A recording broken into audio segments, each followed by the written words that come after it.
script, and I can't find it now, which is terrible.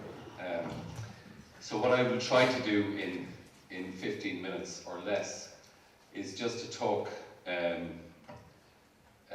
extempore, because I know the subject fairly well. I'm sure a lot of you in this audience will have received an email during the week from the Heritage Council. It was their e-zine, as it's called these days, and it was from Isabel Smith, the Heritage and Conservation and Education Officer of the Heritage Council. And in that email she said that, as everyone knows, the Heritage Council has suffered a savage cuts in its budget of up to 60% over the last few years, and that it's no longer going to be able to publish its Heritage Outlook magazine, and that it doesn't know whether it's going to, what allocation it's going to get, if any, in the budget that's coming up next month for historic buildings grants, the Historic Buildings Grant Scheme, which has been so important in relation to distributing small grants that really make a difference, even in the case of restoring thatched cottages, which a lot of people find very challenging. And that illustrates how bad things have become, and I think that it's fair to say that heritage is regarded as a soft touch for cuts. I can't think of any other state agency, though maybe there are other people in this audience who can say that has had its budget cut by 60%. I know some agencies have been abolished altogether, but very few agencies have been expected to continue on with a 60% budget cut. I think you'll find, if you look at the National Roads Authority's budget, that it's not been cut to that extent. There was a report in the Irish Times yesterday by my colleague Olivia Kelly, which drew attention to the parlous state of Dublin's heritage and the inability of Dublin City Council to provide sufficient funding for that whole area. And one of the reasons for this is because the total allocation of money for heritage projects in Ireland has been cut from 3.75 million to that was under the scheme where owners could apply for grants of up to 50% of the cost of a project, or a maximum of 25,000, I think it was, under the old scheme. That was then replaced by a new scheme, which was called Buildings at Risk, or Structures at Risk, which where the functioning agencies, in that case were the local authorities, they had to select 2 projects each for submission to the department for funding. For much depleted funding, I think the total amount of money available was a fraction of what had previously been available. And that is an iniquitous thing in itself, because, as it was noted in the last session, Dublin has been to the fore, Dublin City particularly, in relation to the listing of historic buildings going way back to the 1970s. And Dublin now has a total of 9,000 protected structures. Dublin is entitled only to submit 2 projects per annum under the current scheme. Mayo, which has, I think, a total of something like, I think from my recollection of the report yesterday, of only a few hundred protected structures, is also entitled to submit 2 projects per year to the department. And that seems to me to be an iniquitous situation, which really needs to be addressed, because obviously the need is much greater in Dublin, simply because of the huge number of protected structures that we now have in the city, and for good reason. Now, it can be argued that some local authorities failed to designate sufficient numbers of protected structures, and that many of these, structures that deserve to be protected were not so listed in the past. But that is something that, that's something that also needs to be addressed. And it just beggars belief that the amounts of money involved, really, what we're talking about here, are relative peanuts. You're talking about a few farthings, really, compared to the total national budget.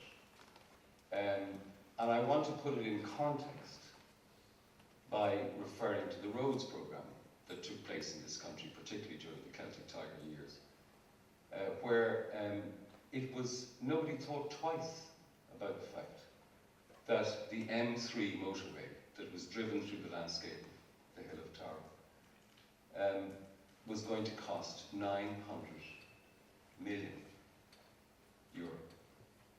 900 million euro would save practically every historic building in Ireland that needs to be saved, if you put it in that context. And yet the M3, because the traffic projections haven't materialised, we're still paying for it. I mean, we paid for it through the public-private partnership, and we're paying for it on the double now because of the fact that the traffic levels are not as high as they were projected to be. In fact, very few people are using the motorway at all. And that involves paying compensation on I think, a monthly basis to the PPP partner.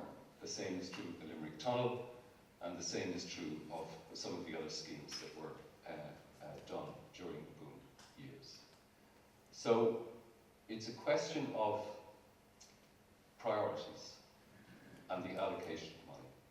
Why is it that so much money can still be found, even in these hard times, for major road schemes? I mean, for example, the government only fairly recently announced, I think it was during the summer, that a whole series of what were known as shovel-ready road schemes were going to go ahead,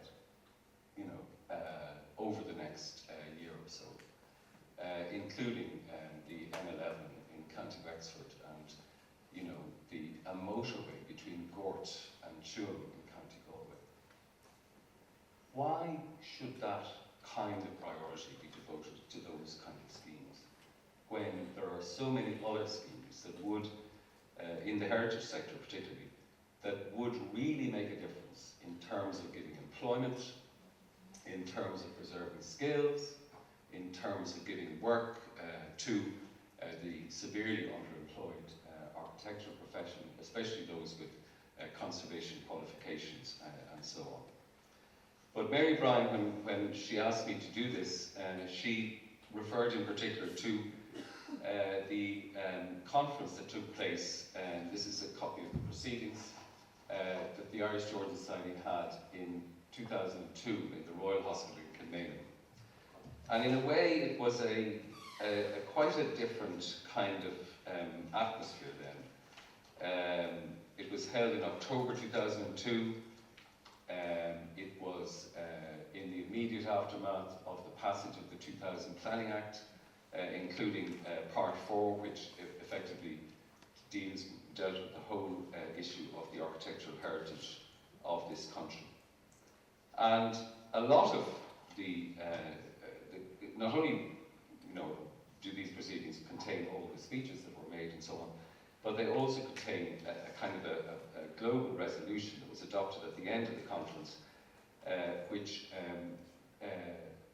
was about the effectiveness of Part 4 and also the implementation of it and how it is going to be implemented over time. And one of the things that the conference called for was that the Department of the Environment and local government should ensure that every local authority had the resources to employ a conservation officer. I think that has happened to some extent, but not to anything like the extent that it needed to have happened. And they also called in 2002 for reinstating a 1996 commitment by the government to provide a pretty standard 5 million, which was then punts a year, translated into euros 6.35 million for the conservation grant scheme. And interestingly enough, even in 2002, which was only 2 years after the 2000 Planning Act, that conservation grant scheme had been slashed to 3 million euro. So the writing in a way was on the wall. Even even when the slightest budgetary difficulties arose, the heritage sector took the hit, or was one of those that took the hit. And that is something that seems to me to be wholly wrong. There were also calls for ways to ease the burden on the owners of protected structures who were undertaking repairs, so that they might get some tax relief for credits or be able to reclaim VAT and material labour, professional fees and so on. I mean, you know, all of these things seem quite reasonable, and yet so few of the suggestions that were being made by the Irish Georgian side and the people who attended the conference in 2002 have actually been implemented. And now we're in a completely different situation, a situation where the country is virtually bankrupt. Well, technically, I suppose, it's still running, but we have this mountain of debt that amounts to more than 100% of national income. And therefore, things are being cut right across the board.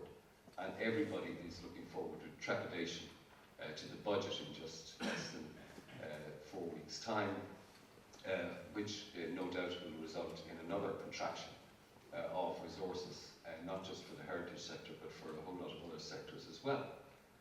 But I suppose what I'm saying is that, you know, we need to recognise what's important. And I think it's been emphasised over and over again, not just by the Irish Georgian Society, but by the Heritage Council and others, that the heritage sector and work carried out in the heritage sector has a really good multiplier effect in economic terms. We all know this. It provides jobs, it retains skills, and so on. And that is something that really needs to be recognised, because, and also the tourism aspect of it, which is really, really important. I mean, we're talking about this great gathering next year, which I know certain people have expressed a bit of cynicism about, whether it's a shakedown or an attempt to shake down the diaspora and so on. But, you know, tourism is really important, and it has been shown over and over again in surveys that one of the reasons why people come to Ireland, and it's not for the weather, one of the main reasons why they come here is because they enjoy the aspects of our heritage that are still very visible in the landscape, whether it's historic buildings or archaeological sites and so on.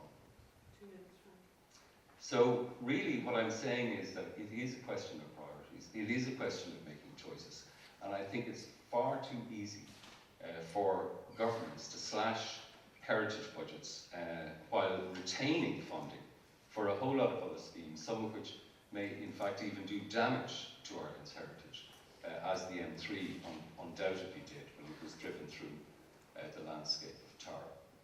So, of course, needless to say, I doubt very much if there are any politicians here. Are there any politicians in the audience?